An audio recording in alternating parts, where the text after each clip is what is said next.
The Lamb of God. Jesus is positively identified by John as the Lamb of God. John 1:29.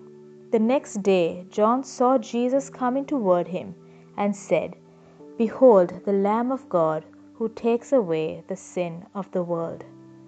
So what is John thinking? What passages is he recalling?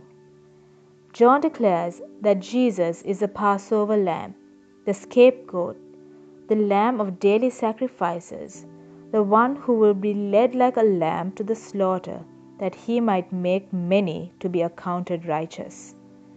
Jesus is the atoning, substitutionary propitiation for the Lord's people.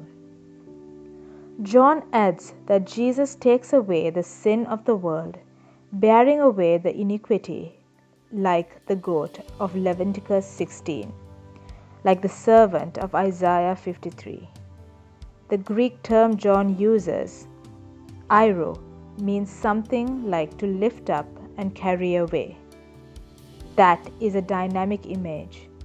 The spotless Lamb of God coming to the sin of rebellious humanity, stooping, taking hold of it with pure hands and heaving it onto his own shoulders. Jesus does not just subtract, delete, or make guilt disappear.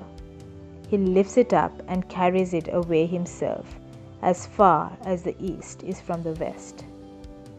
Like his fellow prophets before him, John wraps up more in just the pronouncement that Jesus' great work. Passover marked the beginning of a pilgrimage following the Lord. The Day of Atonement perpetuated that new relationship with God. Isaiah sang about the new life won by the Lamb for his people, and John expects the same fulfilled here. Pointing at Jesus and naming him the Lamb, John tells the people to behold and follow him. John chapter 1, verses 35 to 37. The Apostle Andrew is exemplary here. Once a disciple of John the Baptist, he beholds the Lamb of God and follows him instead. John chapter 1, verses 40.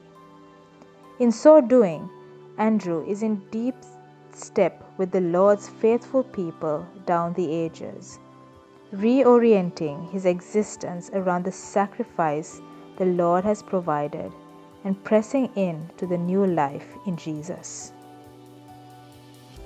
When John famously declared Jesus to be the Lamb of God, he was drawing on centuries of significance. He preached that Jesus is the perfect sacrifice provided by the Father to atone for the sins of his people.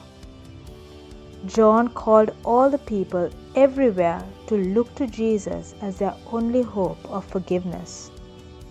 But in looking to him, the Lord's people are not simply forgiven.